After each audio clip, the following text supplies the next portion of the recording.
Graham Matthews, and as you know, I run Empowered STEM. And Empowered STEM is an A-level course provider. We provide A-level courses in biology, chemistry, physics, and maths for those students that want to enroll in medical, dental, veterinary, financial, and engineering programs at the chosen university in the UK. So today, I wanted to come in and I wanted to talk to you about how you can help your teen regain control this term. Because parents, I think you would agree that your teen started the term with good intentions in A-level maths and A-level science. But a few weeks in, are you noticing how the work is piling up? The confidence looks a little bit shaky. The routines are slipping. So parents, what exactly do you do? Do you push harder? Do you wait it out? What exactly is the next step that you take?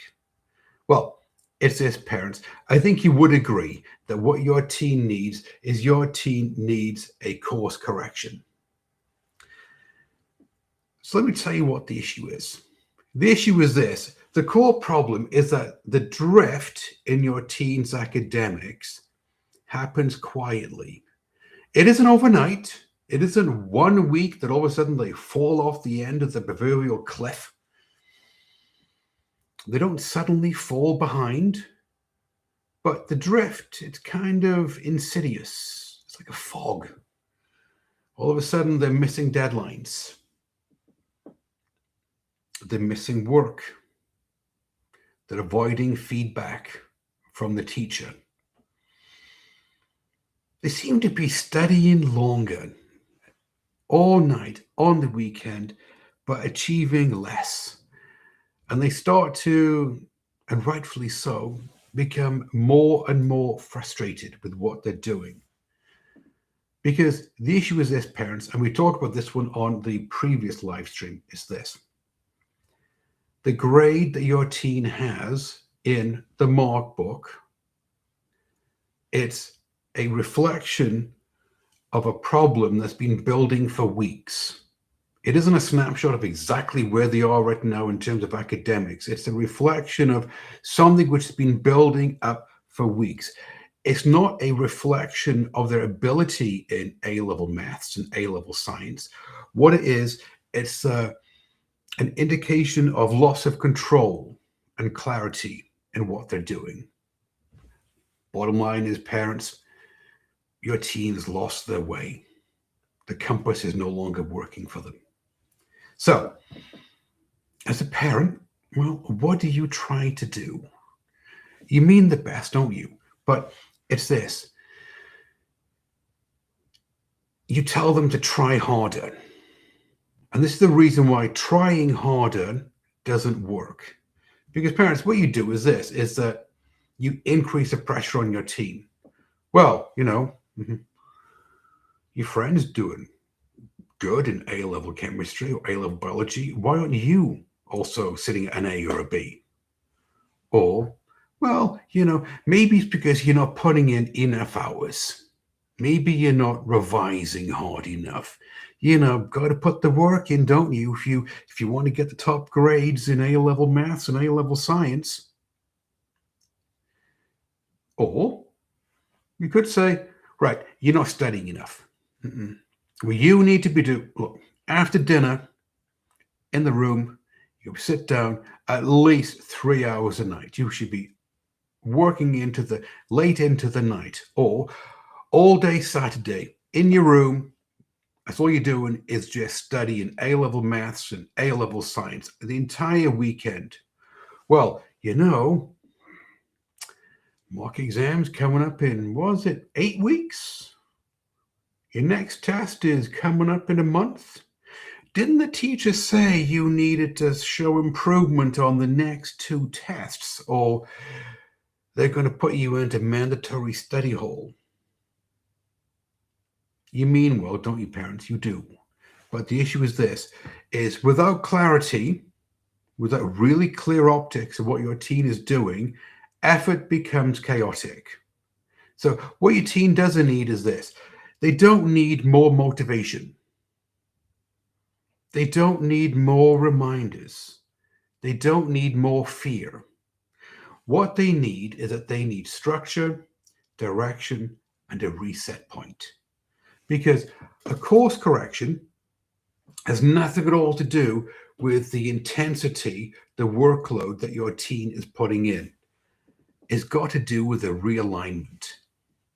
So, what exactly does regaining control actually look like? What exactly does it mean? Well, regaining control, let's be clear, does not mean you have to catch up on everything.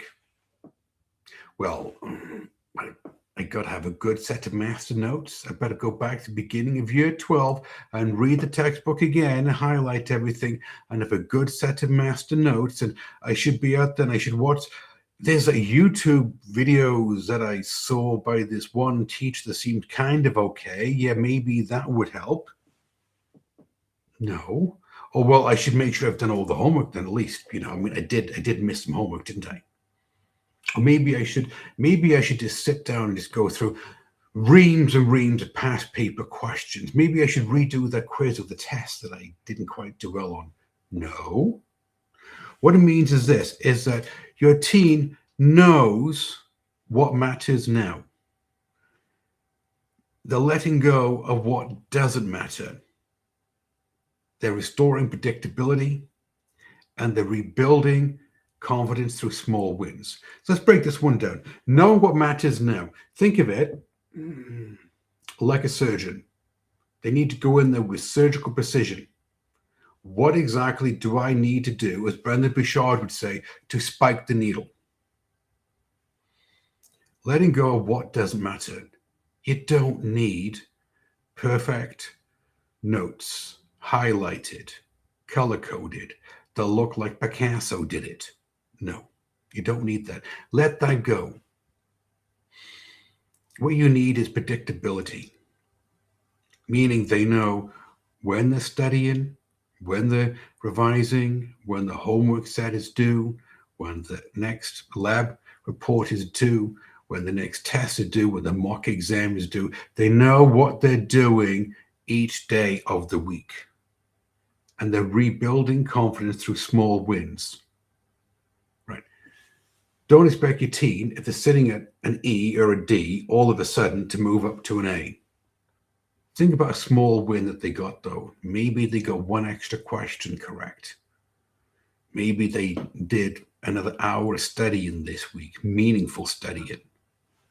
Because control returns when the week feels manageable again. At the end of the week, if your teen is not experiencing negative stress, they're experiencing positive stress, that's a good thing. Let me explain what the difference is. Negative stress is when you're in a situation that you can't control. Everything feels out of control. You can't handle it. The entire world seems to be caving in on you. Positive stress is at the end of the day, yes, you feel mentally or physically tired, but on the other hand, you're thinking, I had a good day. I achieved a lot today. I got some work done. I spiked the needle. Now, at Empowered STEM, parents, you know that we teach A-level courses, biology, chemistry, physics, and maths. And we incorporate what I'm talking about in this live stream into our courses. We use a 4-step path, all right? It's known as the STEM path method. There's 4 steps to it. Let me walk you through the steps of the STEM path method and show you exactly how they connect to helping your teen gain control over the course for this term. First step, precision diagnosis. Translation, stop guessing. What we do is that we sit down with your teen and we identify where are the marks being lost on the tests and the exams. What topics are causing friction? What topics don't they understand? What exactly is the issue? Is it content? Is it exam technique? Is it timing? Is it mindset? Because clarity reduces panic immediately. The second step in our 4-step method is conceptual clarity, is where we teach the core content to your team. Because we know that drift starts with misunderstanding. If they don't understand a little topic, like a point that the teacher made, how they got the answer, how they rearranged the equation, well, a small misunderstanding, all of a sudden they don't get that subtopic. They don't get the subtopic, all of a sudden they don't get the topic. Don't get one topic, everything leads into the next topic, all of a sudden they're totally confused. Okay, so the reason why we spend some time with conceptual clarity is this, is that if your foundations aren't secure, revision feels endless. Oh, I just got to reread the notes. I've got to read this book. I've got to look up something on YouTube. I don't get it. And because the foundation isn't solid, the confidence drops. They begin to second guess themselves. Well, I don't know. Is it this answer or is it this one? Should I be studying this or should I be studying that? And they put in more effort. The effort increases, but there's no reward at the end of it because they're not making improvement. So what we do is we fix the gaps in the concepts. Think of it as a concept map. We make sure that every concept is crystal clear in your teen's mind. You don't need to fix the system, you fix the concepts. The third step in our four-step pathway is strategic revision. Because course correction, it's focus, it's not volume.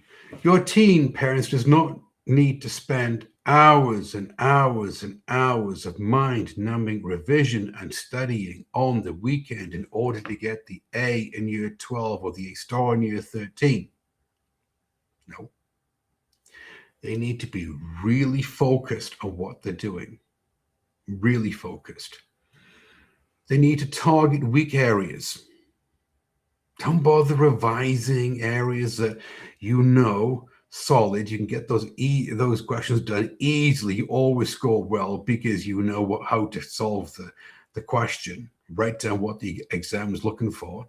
No, you target weak areas. Use short structured sessions. Yes, we use the Pomodoro effect. And so our suggested study sessions,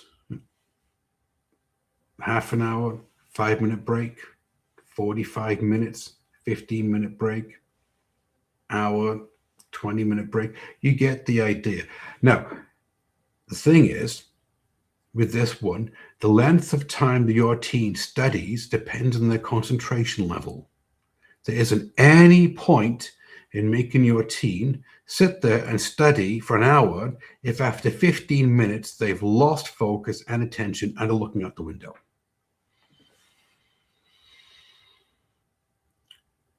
We teach them how to build momentum through completion, meaning checklist, tick box. Did you read the notes that the course tutor gave you? Did you watch the flip learning? Did you do the exercises before the lesson began? Did you do your homework? Did you study? Did you revise? Did you go to help sessions? Because it's a good feeling.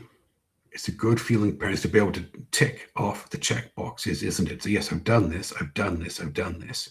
Okay. Because progress comes from finishing the right work on time. Progress doesn't come from a large volume of work that's done. You kind of get it. You burnt yourself out. No, progress comes from finishing the right work, what you need to do to improve on time. It makes me think how they train marathon runners. They don't make them go out and say, well, you got 12 weeks to the marathon, right? You're going to start running 5 miles and then 10 miles and 15 miles. Oh, no. What it is they have a very, very structured plan of what they're doing each day of each week to build up the stamina and the endurance so that they can run a marathon, okay, in 12 weeks. It's the same idea with strategic revision. You don't need to overdo it. You need to be focused. And the last step in our 4-step pathway is medical mindset, which is huge. So medical mindset means this, is we train your team to think like a doctor, to become the type of student that would earn the A or the A star in A-level maths and A-level science. And when it comes back to feedback, what we do is that we remove the emotional noise, because that letter grade, that percentage that your teen's teacher put on their exam, that's just what it is. It's a snapshot. It's where your teen is right now. This is the letter grade that they've got. It's the percentage that they've got. Okay. There's no emotion attached to it because the grade is not make or break. It's not the end of the world, parents, if they get a bad grade on a test or a mock exam, because you can always spin out of it. Because if you take the attitude that what the grade is feedback, well, then feedback is something that can be acted on and you can improve and you can start to walk the path, the journey up to the A and the A star in A-level maths and A-level science. But one thing we know, parents, is this, is that when stress drops, performance improves. So when your teen is no longer stressed out about A-level maths and A-level science, when they have a plan, when they have a blueprint, performance improves because they're seeing the reward of putting in the time, effort, and attention. So parents, let me give you some guidance. How exactly can you support your teen in a course reset without the pressure? 5 steps. Number 1, pause the panic. It doesn't help going in there, pressurizing your teen, being like the referee and not the coach, redlining everything. All it does is that it stresses them out, and putting in the sense of urgency that the next test is next month, the mock exam is coming up. All that urgency does is cloud judgment.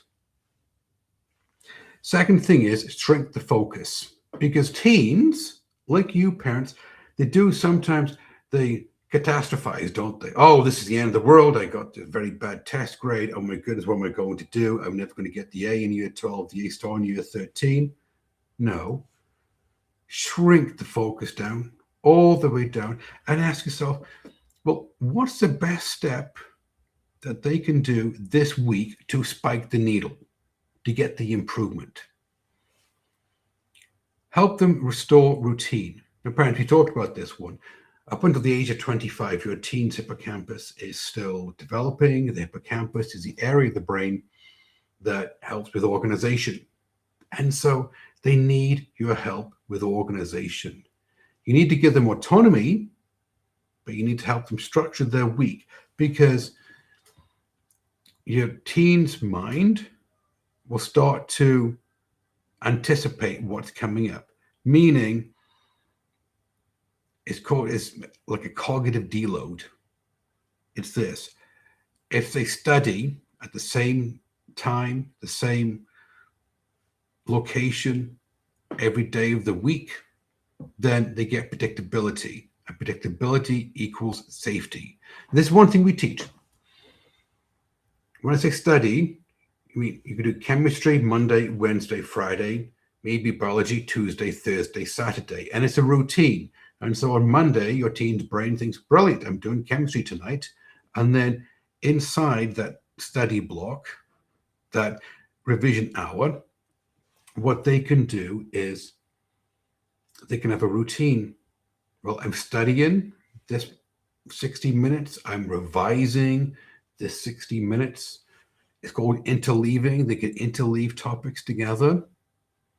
Synoptic links. Measure progress and not perfection. Like I said, parents, your teen, you don't expect them to move from a D to an A. That's a bit unrealistic. Don't be one of these parents that just you obsess over grades. Look for the improvement. Are they structured in the studying this week?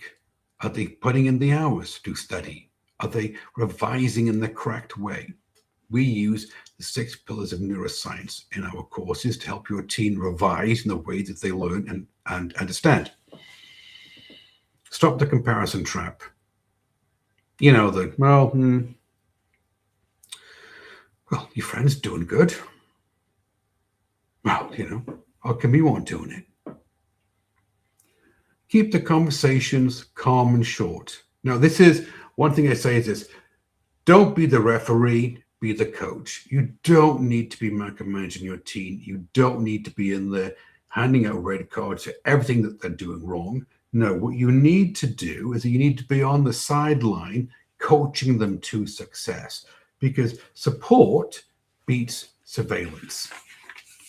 So, as always, parents, I'm always asked this question: is there a real student story behind this? Give me a real student perspective, Graham, with this one. Sure. Let me tell you about Sophia. Now, Sophia, when she came to us at the beginning of year 13, she had been predicted an A star by her sixth form college, and on the mock exam, she got a D. Talk about feeling overwhelmed. And we sat down and we talked to Sophia, and we helped her gain clarity on the situation. We refocused the optics for her, because what she needed is that she needed clarity and structure. She needed a blueprint. She needed a plan, a roadmap to follow. She needed to learn how to set up her week in terms of study blocks, revision blocks for her A-level maths and science courses. So her mother invested in one of our courses, and she went through our course, and at the end of it, she got the A star on the final exam in A-level chemistry, and now she's at King's University studying dentistry. Now, if you ask Sophia what the biggest difference was in what she did, she would say that she gained clarity and she gained structure. Do you notice clarity and structure, parents, right? It wasn't, oh, I learned how to, all the tricks to get all the top marks on the exams, on the mock exams. No, clarity and structure. Because Sophia is a typical student that we see at our courses at Empower STEM, and it's this: the pattern is always the same. Control returned before grades improved. Before she started moving the grade from a D up to the A star in year 13 A-level chemistry, she had to get control over what she was doing. And as soon as she had control, as soon as she had a map that she could follow, a plan, a blueprint, she put in the time, effort, and attention, and look what happened. She walked out with the A star. So parents, let me give you some reassurance on this one. Drift. Drift does not mean that your teen is failing. What it means is that they need calibration in what they're doing. They need a course correction. And if you look at the mindset of students who are successful, get the A and the A stars in year 12 and year 13, strong students don't avoid setbacks. In fact, they want a setback. They look forward to having a setback, because if there's a setback, there's something that they can learn now, something which they can fix now in the understanding of the concept, their exam technique, their mindset before they take the final exam. So when they get a setback, what they do is that they respond to them early and calmly. There's no emotion involved, but they'll take the setback, they'll take the feedback from the teacher, and they'll calmly regroup, and come up with a plan to move forward, to spike the needle. And most importantly, parents, keep this one in mind. Course correction is a skill, and it can be taught. And we teach it at Empowered STEM in all of our courses. So parents, if the term feels for your teen like it's slipping slightly out of control, now is the right time, the right moment to reset. So parents, if you're watching this live stream on Facebook, or if you're watching this live stream on YouTube, if you're on Facebook, join the Facebook business page, and then you'll get notifications of upcoming live streams. If you're on YouTube, subscribe to the channel, and then you get notifications of the upcoming live streams. We do these live streams lunchtime throughout the week. On the YouTube channel, you also can access all the other live streams that we've done, because we're always looking for ways that we can help parents, such as yourself, and give you the tips, the techniques, and the strategies that you need to help your teen. Now, if what I'm saying to you in these live streams makes sense, if it resonates with you, and you're thinking, Graham, I want to learn more about the courses that you offer at Empowered STEM, well, it's really easy to do it. In the description, either on Facebook or YouTube, there's a link you can click. It takes you out to a page. You can fill out the form, and you can have a non-sales, non-committal conversation with a member of my team. And it's a very easy conversation that we have with you. You tell us where your teen is academically, the grade, the workbook now, the predicted grade, aspirational grade, what university they want to go to, what career path they want to have, what the issues are that they're having right now in A-level maths and science. And we tell you about our courses, how our courses operate, and how we can help your team. And if you feel, parents, after you obviously feel that your questions have been answered, you're well supported and taken care of, if you feel that it's a good fit to enroll your teen in one of our courses, and if we feel that our courses can help your teen reach these grades, these aspirations, then you can make the informed decision on investing in your teen's education and take the next step. Everybody take care, and I'll see you in the next one.